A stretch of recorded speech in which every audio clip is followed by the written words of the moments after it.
So welcome back to another episode of me pretending like I know how good these players are and how they're going to fit into Liverpool's team. But we're back with Ryan Gravenberch, and I just want to see if he now completes this Liverpool midfield. It's not confirmed yet, and it's getting a bit shaky because it's a couple of hours to the deadline now as we're recording this, but it looks like it's going to go over the line about 35 million. And I just want to see if he now is the answer and just the final piece to this midfield rebuild. So let's get into it. So it's been a whirlwind this window with Liverpool midfielders. We got Szoboszlai, we got McAllister, we got Endo, and it looks like we're going to get Gravenberch. We put 100 plus million bid in for Caicedo, Lavia, after Decore and Didi the other day came out of nowhere, which took about 10 minutes to just completely go away. But yeah, now we've got the big lad Ryan Gravenberch, and it looks good. We've got some young midfielders in there, and I think he could slot really nicely into that midfield. So a bit of background on him. Ryan Gravenberch, he was born in Amsterdam and grew up in the Ajax Academy. One of the best players in there. He's won countless awards. He won 3 league titles at Ajax. He won the Talent of the Year in 2021, and he won the Johan Cruyff Trophy in the same year as well, which has seen players like Christian Eriksen, Wesley Schneider or Clarence Seedorf win it, so he's obviously come with a bit of pedigree. In 2022, he moved to Bayern Munich for roughly around 25 million euros, but he didn't really hit the ground running and has only had about 25 appearances in 2 seasons really, which has now led us to here.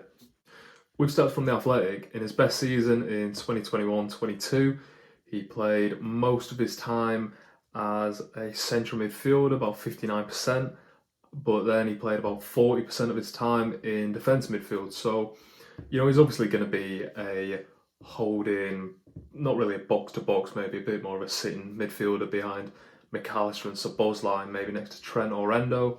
So it's a good thing because we really need that. And if you look at he plays quite on the left, you see from the heat map that I'll put on the screen, and I think that's a really good thing for Liverpool.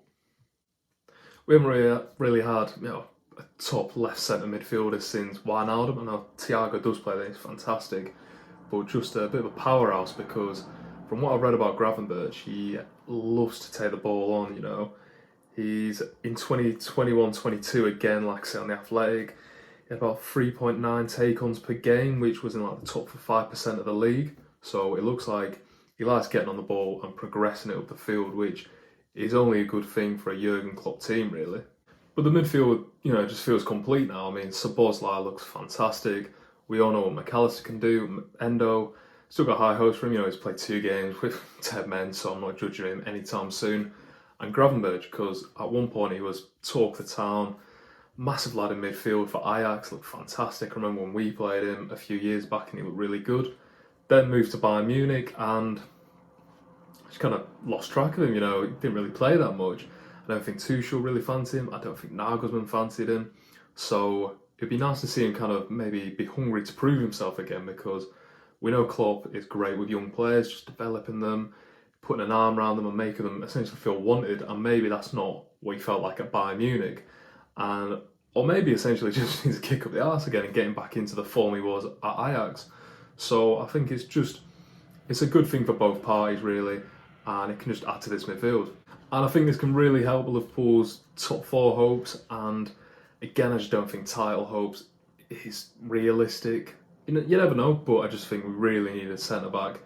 And I think it's going to be one that we've missed out on this summer because we probably should have gone for one, really. I heard there was talk of this I think Brazilian or Colombian lad the last few days or so, but regardless of that, I don't think anything's going to happen. I think there's about 1 hour left of deadline day tonight, so it's pretty tight now. However, I'm happy with the midfield additions, 4 midfielders. We lost 5 and we brought in 4 starters pretty much. We'll see if Trent plays there, in the box formation that everyone keeps on going on about. But I'd like to see Gravenberch because from what I heard, like I say, he's on the left. However, is he going to be in a bit of a free role? Is he going to be that holding mid when he has 2 midfielders in front of him, Szoboszlai and McAllister? It's going to be interesting when our Klopp plays him. I don't think he'll start straight away. I think Endo will still get that position. But, I mean, he's a talented lad, isn't he? And I think it's a fantastic signing, 35 million. He's a great shrewd signing, and he's probably got more credibility than someone like a Lavia, who we nearly paid double for. So, great signing overall.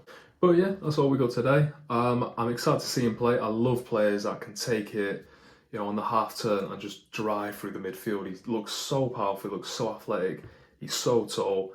And if you've seen any of the earlier videos, one of my favourite players used to be Moussa Dembele for Spurs. I love how he just had that strength and power and ability through the midfield.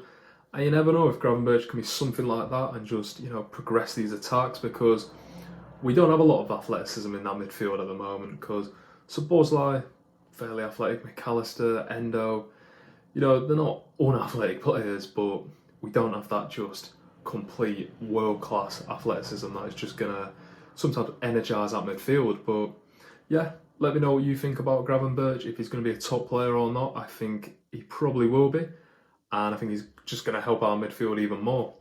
If you could leave a like on this, and if you could subscribe, that'd be great. But yeah, see you next time.